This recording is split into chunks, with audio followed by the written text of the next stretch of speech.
Hello friends, welcome to Centurion Defense Academy. My name is Yash Tripathi and I am here to discuss some kind of golden tips by which you can score very good marks in your MNS written examination, specifically in your GK segment.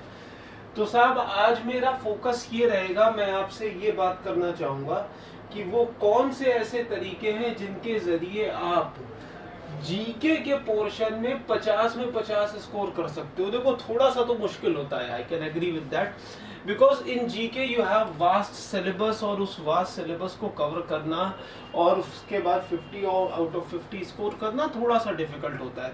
But I can guarantee you, if you follow all those guidelines which I am going to discuss in this video today, ये आपके लिए कोई इतना बड़ा मुश्किल job नहीं रह जाएगा to score 50 out of 50 in MNS GK। तो चलिए शुरू करते हैं, कैसे आप कर सकते हैं MNS एग्जामिनेशन में, किस तरीके से आप जो है 50 आउट ऑफ 50 स्कोर कर सकते हैं। आइए साहब देखिए सबसे बेसिक सी चीज ये है कि देखिए आपके यहाँ जीके में कॉन्सेप्ट क्या होता है, you have lot of several topics. आपके यहाँ जो है वो वन लाइनर क्वेश्चंस आते हैं और स्टैटिक जीके से क्वेश्चंस बहुत ज्यादा आते हैं, जैसे कि कई सारी चीजें हैं, डिफेंस अवेयरनेस से क्वेश्चंस आते हैं आपके यहाँ। स्टैटिक जीके में कई सारी चीजें हैं, जैसे सुपरलेटिव्स पूछे जाते हैं, नेशनल पार्क पूछे जाते हैं, डैम्स पूछे जाते हैं, रिवर्स सिस्टम ऑफ इंडिया पूछा जाता है। हिस्ट्री से भी कुछ क्वेश्चंस हो सकते हैं, जैसे फर्स्ट एंड लास्ट पूछा जा सकता है, that who was the first viceroy of India या लास्ट वाइसरॉय ऑफ इंडिया कौन है। जनरल पॉलिटिकल एनालिसिस से भी पूछे जाते हैं, जिसमें कॉन्स्टिट्यूशन में फंडामेंटल राइट्स हो गया, salient features of Indian constitution हो गया। उसके अलावा फिर अगर मैं बात करूं तो आपके यहाँ एग्जामिनेशन में जो है अवार्ड्स, ऑनर्स से पूछे जाते हैं, निकनेम्स पूछे जाते हैं, फेमस बैटल्स पूछी जाती हैं। तो इस तरीके से बहुत सारी चीजें हैं जो पूछी जाती हैं। अब सबसे बड़ी चीज है, इन चीजों को आप तैयार कैसे कर सकते हो। तो उसका सबसे बेसिक रिक्वायरमेंट जो है that is you must go for regular practice और रिमेम्बरिंग द फैक्ट्स। आपको रेगुलर प्रैक्टिस करनी होगी और इस तरीके से प्रैक्टिस करनी होगी कि you are able to remember the facts and figures. आपको सारे फैक्ट्स और फिगर्स जो है वो एक एक करके प्रॉपरली याद रहे। तो उसका एक तरीका मैं आपको बताता हूँ। पहली चीज तो ये, जैसे आज की डेट में स्टूडेंट्स का एक आइडियोलॉजी बन गया है ऑनलाइन एडुकेशन आ जाने के बाद से बहुत ज्यादा, कि आप लोग जो है वो करते क्या हो, सर इसका PDF मिल जाएगा क्या। आप लोग, मैं क्लासेस लेता हूं तो आप लोगों के हमेशा ये सवाल होते हैं, सर PDF मिल जाएगा क्या। बेटा अगर आप केवल PDF लेकर के केवल मल्टीपल रीडिंग करोगे, केवल उसको रीडिंग करोगे, तो वो कभी भी आपको याद नहीं होगा। ये बात आप लिख के ले लीजिए। तो सबसे पहली चीज क्या है कि what ever you study you must write it down. आप उसको मल्टीपल टाइम्स लिखने की कोशिश करिए।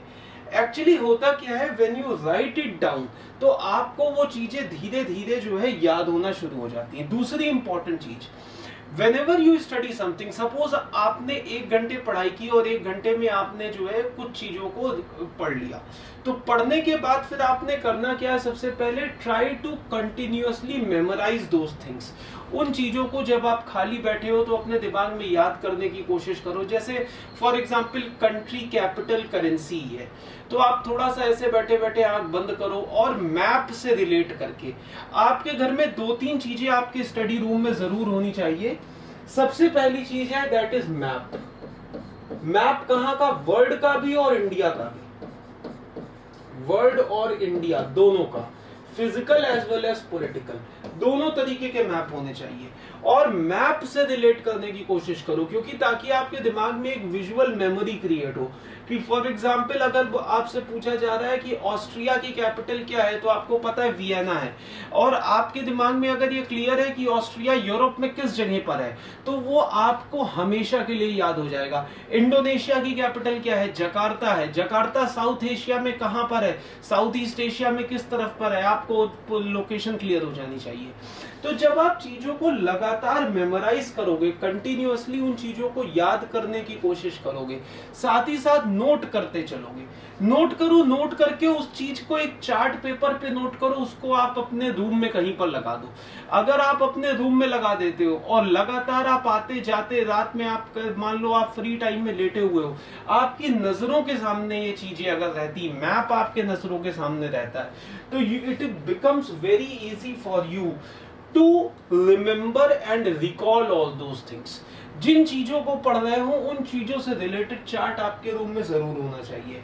So basic thing is regular practice. आपने एक कहावत सुनी होगी that practice makes a man perfect. तो यहां पर प्रैक्टिस आपने कैसे करनी है? 3 तरीके से करनी है। पहली चीज, मल्टीपल रीडिंग्स तो करनी ही है, पीडीएफ तो मिल जाएगा, पढ़ना है, लेकिन साथ ही साथ उसे लिखना है, राइट करना है।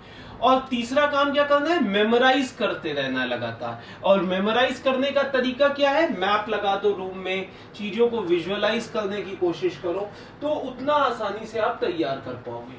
ठीक है, देखिए साहब, एक डिफरेंस आपको समझना होगा, that what is the difference between academics और कंपटीशन। अभी तक आप जो पढ़ाई करते हुए आ रहे हो टिल क्लास 12th, आपने एकेडमिक लेवल पे पढ़ाई की, आपने एकेडमिक स्ट्रक्चर की तैयारी की है। एकेडमिक लेवल पर बेटा तैयारी अलग तरीके से होती है, कॉम्पिटिटिव लेवल पर बिल्कुल अलग तरीके से होती है।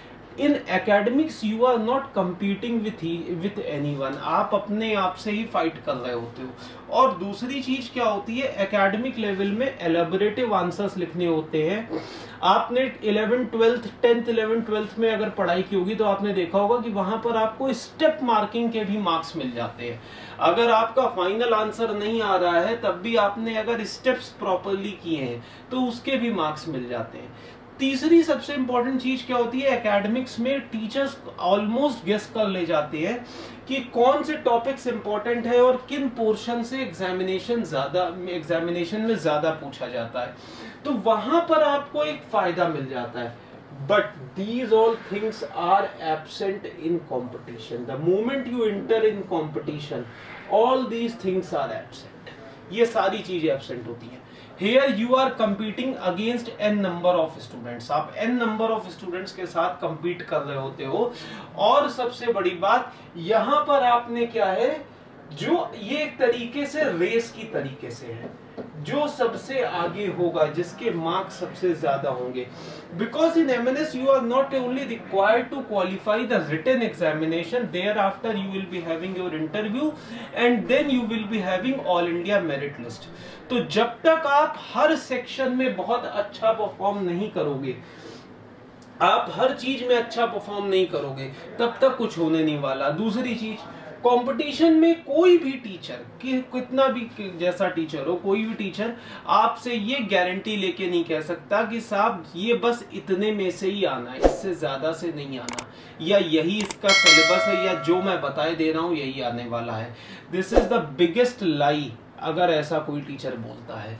तो आप ये समझिए, you have to go for a comprehensive study. आपको जो है प्रॉपर कॉम्प्रिहेंसिव स्टडी की ओर जाना होगा और एक सही तरीके से, प्रॉपर तरीके से आपको तैयारी करनी होगी, और उसके लिए you need to regular practice. ठीक है, चलिए। अच्छा, इसके अलावा मैंने आपसे कहा regular practice versus notes making. आज की डेट में सबसे बड़ी बात यही आती है। देखिए, आज की डेट में स्टूडेंट्स की एक आइडियोलॉजी बन गई है कि हम जो है पीडीएफ हमें मिल जाए, हम उसे पढ़ते रहे। मैंने आपसे पहले ही कहा, it is more important to make notes. Notes बनाना बहुत जरूरी है। जितना ज्यादा आप एक ही चीज के कई बार नोट्स बनाते जाइए। कंट्री कैपिटल है तो कंट्री कैपिटल्स अगर आप याद कर रहे हो, फॉर एग्जाम्पल कंट्री करेंसीज याद कर रहे हो, या नेशनल पार्क याद कर रहे हो, या मिलिट्री एक्सरसाइजेस याद कर रहे हो, तो उन चीजों के आप लगातार नोट्स बनाते रहिए। मोस्ट इंपॉर्टेंटली करंट अफेयर्स आपके यहाँ बहुत पूछा जाता है। करंट अफेयर्स, तो करंट अफेयर्स में क्या है कि go through the newspaper, go through the monthly magazines, monthly magazine और न्यूज़पेपर्स पे जाइए और ना ही सिर्फ उन्हें पढ़िए, साथ ही साथ चीजों को नोट करते चलिए। फॉर एग्जाम्पल जैसे अभी नए चीफ जस्टिस अपॉइंट हुए जस्टिस रमन्ना, तो आप उनके नाम को 10 बार नोट करते रहिए। आप जो है उनकी गूगल में आप जाकर के उनकी फोटोग्राफ देख लीजिए, यूट्यूब पे एक आधा उनका वीडियो देख लीजिए, जो उनका शपथ ग्रहण हुआ था वही देख लीजिए, तो बहुत सारी चीजें आपको उस तरीके से याद होने लग जाएंगी। ठीक है, अच्छा साहब, अब देखते हैं सबसे पहली चीज इंपॉर्टेंट क्या होता है कि you must be able to prioritise कि किन सेक्शन से आपके यहाँ क्वेश्चन आता है। तो आपके यहाँ जो 50 क्वेश्चन आते हैं उनका कॉन्सेप्ट क्या रहता है? तो देखिए साहब, ये बेसिक 3 सेगमेंट्स हैं जहां से आपके यहाँ क्वेश्चंस आते हैं और आपको प्रायोरिटी देना होगा कि किस सेगमेंट पे मुझे फोकस करना है। जैसे कि एक है डिफेंस अवेयरनेस, दूसरा है स्टैटिक जीके और तीसरा है करंट अफेयर्स। देखो साहब, ऑन एन एवरेज जो अभी तक का ट्रेंड चला आ रहा है वो कुछ ऐसा है कि अप्रोक्सीमेटली 25 to 30 क्वेश्चंस आपको जो है वो स्टैटिक जीके से मिलते हैं, जिसका एस्पेक्ट बहुत बड़ा है। करंट अफेयर्स से जो है, अगर मैं करंट अफेयर्स की बात करूं तो अप्रोक्सीमेटली 8 to 10 क्वेश्चंस आपको जो है करंट अफेयर से मिलते हैं और डिफेंस अवेयरनेस से तकरीबन 5 से लेके 8 सवाल इधर से होते हैं, 5 to 8 क्वेश्चंस इधर होते हैं। तो देखो, ये 2 सेगमेंट डिफेंस अवेयरनेस और करंट अफेयर्स, ये पहली बात तो उतने बड़े नहीं है। दूसरी चीज, इनको तैयार कर पाना बहुत आसान है। जैसे अगर डिफेंस अवेयरनेस की मैं बात करूं तो आर्मी, नेवी, एयरफोर्स की जनरल नॉलेज आपको होनी चाहिए। थोड़ा बहुत कुछ आपको एमएनएस के बारे में पता होना चाहिए, हिस्ट्री ऑफ एमएनएस कब से शुरू हुआ, क्या है, ये सारी चीजें। आर्मी, नेवी, एयरफोर्स के रैंक्स पता होने चाहिए। आर्मी, नेवी, एयरफोर्स के जो इंपॉर्टेंट डिफेंस डील्स वगैरह हो रही हैं वो चीजें पता होना चाहिए। प्रेजेंट चीफ पता होना चाहिए, पहला चीफ पता होना चाहिए, 5 स्टार रैंक किसको मिली ये पता होना चाहिए, अवार्ड्स एंड ऑनर्स पता होना चाहिए, परमवीर चक्र क्या होता है, महावीर चक्र क्या होता है, अशोक चक्र क्या होता है, तो अवार्ड्स एंड ऑनर्स पता होना चाहिए। इसके अलावा बाइलेटरल और मल्टीलेटरल एक्सरसाइजेस जो इंडिया कंडक्ट करती है दूसरे देशों के साथ, रिसेंट में कौन सी की गई है वो पता होना चाहिए। और एक चीज क्या पता होनी चाहिए, मिसाइल प्रोग्राम ऑफ इंडिया, कि हिंदुस्तान में कौन सी मिसाइल आ रही है, कौन सी मिसाइल एग्जिस्ट कर रही है, उसका रेंज क्या है, उस मिसाइल का ओरिजिन कहाँ से है, उस मिसाइल की टाइप क्या है। तो ये बहुत छोटी सी चीज है, बहुत छोटा सा सेगमेंट है। अगर आप प्रॉपर वे में डिफेंस अवेयरनेस को तैयार कर लेते हो तो ये क्वेश्चंस आपके बहुत ही आसानी से तैयार हो जाएंगे। आप इजीली यहाँ पर 100% स्कोर कर सकते हो बिना किसी दिक्कत के। सिमिलर थिंग आपका करंट अफेयर्स के साथ होता है। करंट अफेयर्स में क्या क्या आता है, जैसे कि नए अपॉइंटमेंट्स जो हो रहे हैं, जितने भी नए अपॉइंटमेंट किए जा रहे हैं, तो नए अपॉइंटमेंट्स वगैरह आपने अगर प्रॉपरली तैयार कर लिया है। इसी तरीके से अवार्ड्स एंड ऑनर, जो पिछले 1 साल में नए अवार्ड एंड ऑनर वगैरह हुए हैं, कोई किसी इमिनेंट पर्सनैलिटी की डेथ हो गई है कोई बड़े पोजीशन पे रहते हुए, वो इम्पोर्टेंट है। उसके अलावा फिर और क्या इम्पोर्टेंट है, दैट इज क्या कहते हैं, कोई नया अचानक से कुछ नया बड़ा नेचुरल डिजास्टर वगैरह आ गया। जैसे देखो, अभी 2 नए तूफान इंडिया में ही अभी रिसेंट में आए, ठीक है, एक वेस्टर्न कोस्ट की तरफ आया, एक ईस्टर्न कोस्ट की तरफ अभी आया हुआ यास नाम का। तो इस तरीके से जो भी नेचुरल डिजास्टर वगैरह इस तरीके की हो रही है, जैसे इजराइल पैलेस्टीन का कॉन्फ्लिक्ट है, इंटरनेशनल कोई इस तरीके का इशू बन रहा है, इंटरनेशनल बॉर्डर डिस्प्यूट कोई क्रिएट हो रहा है, तो इस तरीके की चीजों को अगर आप प्रॉपर वे में प्रिपेयर करते हो तो आप आसानी से करंट अफेयर्स भी प्रिपेयर कर सकते हो और ये क्वेश्चन आप आसानी से स्कोर कर ले जाओगे। इसके बाद स्टैटिक जीके की बात करें तो देखो, स्टैटिक जीके सिलेबस बड़ा है, नो डाउट।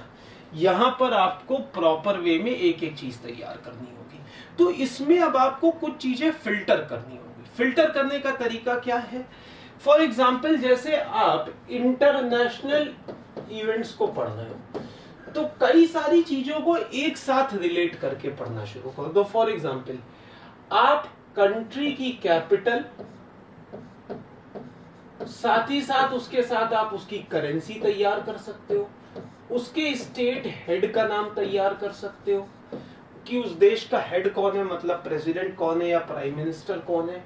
और उसके अलावा आप क्या तैयार कर सकते हो, वहां पर कौन सा यूनाइटेड नेशंस का हेडक्वार्टर मौजूद है, किसी कंट्री में के किसी शहर में कौन कौन से यूएन के हेडक्वार्टर्स मौजूद हैं। उसके अलावा आप क्या तैयार कर सकते हो कि कौन सी कंट्री में किस कंट्री में जो है कौन से बड़े जो है समिट वगैरह हो रहे हैं, अगर कोई बड़े समिट वगैरह रिसेंट में हुए। तो इस तरीके से आप कई सारी चीजों को एक साथ तैयार कर सकते हो, जिससे कि आपके लिए भी आसानी हो जाएगी। आपको एक ही चार्ट में ये सारी चीजें एक साथ तैयार होते हुए आपको दिखाई देने लग जाएंगी। तो इस तरीके से कोशिश करो कि आप सारी चीजों को समअप करने की कोशिश करो। अगर आप प्रॉपर वे में सारी चीजों को समअप कर ले गए और एक प्रॉपर डिजाइन दे ले गए तो आप आसानी से एग्जामिनेशन में स्कोर कर सकते हो। तो आई होप आपको ये समझ में आया होगा that you must how to give the priority. पहले आप डिफेंस अवेयरनेस और करंट अफेयर्स तो कंटिन्यूअस आपने तैयार करना है। डिफेंस अवेयरनेस को सबसे पहले तैयार कर डालो, क्योंकि ये चीजें उसके बाद स्टैटिक जीके को इस तरीके से तैयार करते जाओ। अगर आप इस तरीके से तैयार करते जाओगे तो बहुत ही आसानी से, देखो इतना बड़ा कोर्स भी नहीं है एमएनएस का कि आपको बहुत ज्यादा टाइम लगे। अगर आप 3 to 4 मंथ्स प्रॉपरली प्रिपेयर कर ले जाते हो तो विद इन 3 to 4 मंथ्स आपके एमएनएस भर की तैयारी हो जाती है, आपका जीके का पोर्शन कवर हो जाता है। Then you have to just revise and revise it. आपको लगातार रिवीजन करते जाना है। चलिए आगे बढ़ते हैं। तो साहब देखिए आगे क्या कॉन्सेप्ट है, आप कैसे अप्रोच कर सकते हो। तो सबसे पहली चीज ये बेटा, एक आपको आइडियोलॉजी अपने दिमाग से हटानी पड़ेगी। जैसे लोग कहते नहीं कि from next week I will start, या फिर from tomorrow I will start, या अभी थोड़ी देर में करते हैं। ये तीनों चीजें आपने नहीं करनी है किसी भी तरीके से। टाइम टेबल बनाना है और टाइम टेबल को फॉलो करना है और इमीडिएटली ये तैयारी शुरू करनी है। Because until and unless you are not going to put the effort, तब तक कोई रिजल्ट निकल के सामने नहीं आएगा। तो सबसे पहली चीज इमीडिएटली तैयारी शुरू करनी है। और तैयारी में करना क्या है, you have to learn the things. Learn करना है, ध्यान रखना है चीजों को। लर्न करने का तरीका क्या है, कोशिश करो विजुअलाइज करो, विजुअलाइज करने की कोशिश करो और कॉन्फिडेंस अपना बिल्डअप करो। किसी चीज पर कंफ्यूज मत हो। जैसे कई बार होता है कि हम कंफ्यूज होने लगते हैं, अरे ये वाला था या ये वाला था, तो हमारे मन में जो है थोड़ा सा डाउट क्रिएट होने लगता है। तो be confident whatever you are studying, और कंफ्यूजन मत रखो अपने फैक्ट्स के साथ। और कंफ्यूजन एक ही तरीके से दूर होगा, the more you practice the more you learn. जितना ज्यादा प्रैक्टिस करोगे, जितना ज्यादा बार उसको रिवीजन करते रहोगे, उतना ज्यादा आप जो है प्रॉपर वे में तैयार करते जाओगे। ठीक है। देखिए साहब, दूसरी चीज, आपका एमएनएस का जो एग्जामिनेशन होता है उसमें क्वेश्चंस एमसीक्यू के फॉर्म में आते हैं, मल्टीपल चॉइस क्वेश्चन के फॉर्म में आते हैं। तो यहां पर एक बात ध्यान देना, कई बार बच्चे गलती क्या कर जाते हैं, क्वेश्चन कभी कभी ऐसा होता है बड़ा आसान सा सवाल आ गया, आपने देखा आप खट से उस सवाल पे कूद जाते हो कि क्वेश्चन को ध्यान से नहीं पढ़ा और पता चला ऑप्शंस ऐसे होते हैं, सब मिलते जुलते हुए ऑप्शंस होते हैं और आप गलत ऑप्शन पे टिक लगा देते हो। तो this is very important, you must analyse the question first. Question को पहले गौर से पढ़िए। कभी कभी वो ऐसे पूछता है, ऐसे पूछ लेगा that consider the following statement that which is not related to governor of India। इनमें से स्टेटमेंट को देखिए और इनमें से कौन सी चीज नॉट छोटा सा लिखा होगा। आप पढ़ोगे रिलेटेड टू, नॉट आपने पढ़ा नहीं और ऑप्शन होता बी, लगा दिया सी।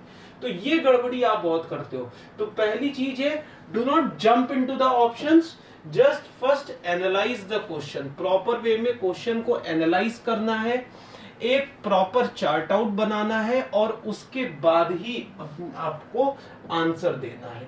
So that is important. ये बात मैं आपको फिर से बार बार रिपीट कर रहा हूं, what is must be the approach for GK.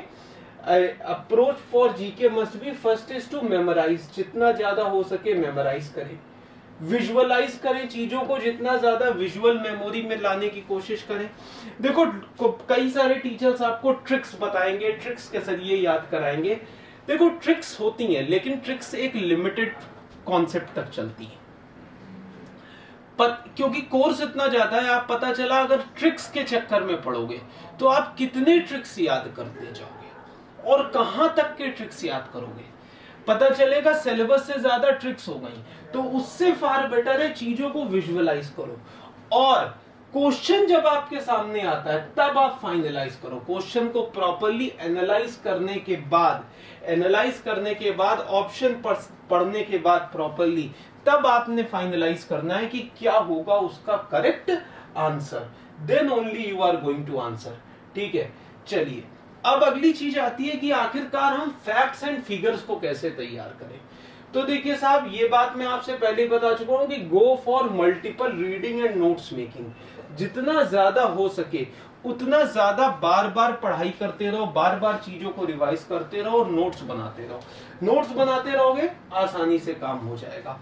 So I hope if you follow these aspects, these things will be very fruitful for you and definitely you will come up with flying colors। आप flying colors के साथ बाहर आएंगे और आप आसानी से 50 out of 50 भी स्कोर कर सकते हैं। So this is the thing which I need to discuss with you। I hope it was a fruitful session for you। Thank you। जय हिंद।